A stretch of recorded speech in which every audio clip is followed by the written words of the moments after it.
आज वो भी आवेश में आ चुकी थी। आखिर सहन शक्ति की भी एक सीमा होती है। ऊंचे स्वर के साथ उंगली उठाकर बोली, खबरदार भाभी, आज के बाद अगर मेरी बेटी को कोसा या हाथ लगाया तो मैं भूल जाऊंगी कि आप मेरे भाई की पत्नी है। चुपचाप आपकी तिरस्कृत बातें सुनती रही। क्या करूं, मजबूर थी। जब अपने सगों ने मेरा दुख दर्द न जाना समझा, फिर तो पराये लोगों ने शायद सही फैसला किया, मुझे निकाल कर। क्यों भैया, सही किया ना?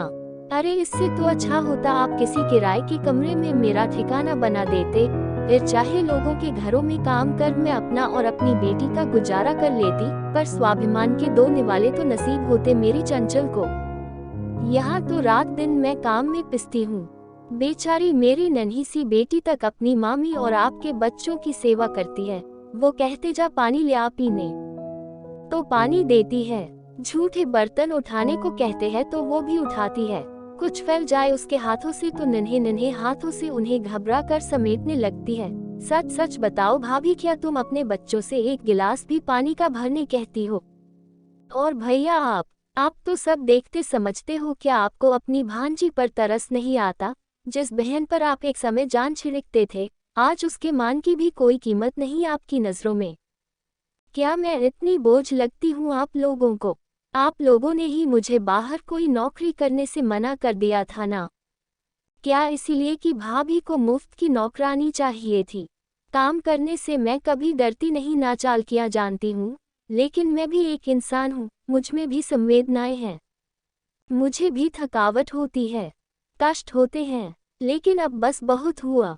आप दोनों भी आज मेरी बात ध्यान से सुन लीजिए। इस घर के नीचे वाले हिस्से में आप रहते हैं और ऊपर वाले एक कमरे में मैं, इसलिए अब से मैं ऊपर ही अपना और चंचल का खाना अलग बनाऊंगी और सिर्फ अपना ही काम करूंगी। आप लोगों पर वैसे भी मैं बोझ हूँ, तो आज ये भार उतार रही हूँ। हाँ भैया, चिंता मत करना, इस घर में कोई हिस्सा नहीं मांग रही हूँ, सिर्फ कोई भी नौकरी मिल जाने तक अपने पिता के घर में रहने का हक मांग रही हूँ। इसके बाद मैं अपना इंतजाम अलग कर लूंगी। इतना तो दे ही सकते हैं ना अपनी बहन को? थोड़ा बहुत भरण पोषण का जो पैसा ससुराल से हर माह मुझे मिलने लगा है, उसमें आपने जो भी दौड़ भाग की उसका एहसान मैं नहीं भूलूंगी। आखिर पिता के बाद भाई की ही जिम्मेदारी बनती थी, है ना? सिसकती वैशाली झरझर बहते आंसुओं को पल्लू के छोर से पोंछते हुए लगातार बस बोलती जा रही थी और जमीन में आंखें गड़ाए उमेश सुन रहा था। एक एक शब्द उसके दिल को भेद रहा था। शर्मिंदा था वो ये सोचकर कि कैसी दुर्दशा कर दी उसने अपनी सगी बहन की। इतना निष्ठुर कैसे हो गया था वो, जो अपनी बहन की पीड़ा महसूस ना कर पाया। वहीं रजनी के चेहरे पर बदलते भावों को देखकर समझना मुश्किल था कि उसे कहीं कोई फर्क पड़ा, कोई तकलीफ महसूस हुई। हाँ, इतना भर कहा जा सकता था कि शायद उनके अहम को चोट पहुंची थी। नहीं वैशाली, अब से तुम पूरे हक से यहाँ रहोगी। मैं देखता हूँ कौन मेरी बहन और भांजी को कष्ट पहुंचाता है। रजनी की ओर गुस्से से आंखें तरेरते हुए उमेश बोला। शायद रजनी भी आज पहली बार अपने पति के गुस्से से थोड़ी सहम गई थी। एक शब्द भी उसकी जुबान से नहीं निकल रहा था।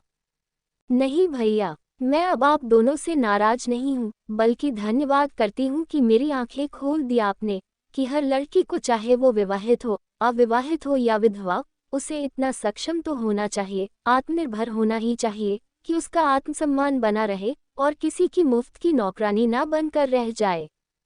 मन की बात कह वैशाली बेटी चंचल का हाथ पकड़ अपने कमरे की ओर चल दी और पीछे छोड़ गई भाई के मन में ग्लानि के भाव और भाभी के दिमाग में घर के कामों की चिंता।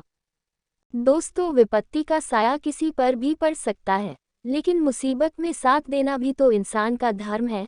हाँ, अगर आप आर्थिक तौर पर सक्षम नहीं या कोई मजबूरी है, तो अन्य तरीकों से सहायता कर सकते हैं। ये भी ना हो कि जिसकी सहायता आप कर रहे हैं, उल्टा वही आपका फायदा उठाने लगे। ऐसे में आप अपने हाथ खींच सकते हैं। हमारा ये कहना बिल्कुल भी नहीं कि सभी रिश्तेदार या सभी लोग इस प्रवृत्ति के होते हैं, पर ना जाने क्यों कुछ लोग मजबूरी का गलत फायदा उठाने लगते हैं। इसके लिए जरूरी है आत्मविश्वास बनाए रखना और अपना आत्मसम्मान बचाए रखना। अंततः अपना भला बुरा आप ही सोचिए। थोड़ा देर से ही सही, लेकिन क्या वैशाली ने सही निर्णय लिया? कमेंट करके अपनी राय जरूर बताएं।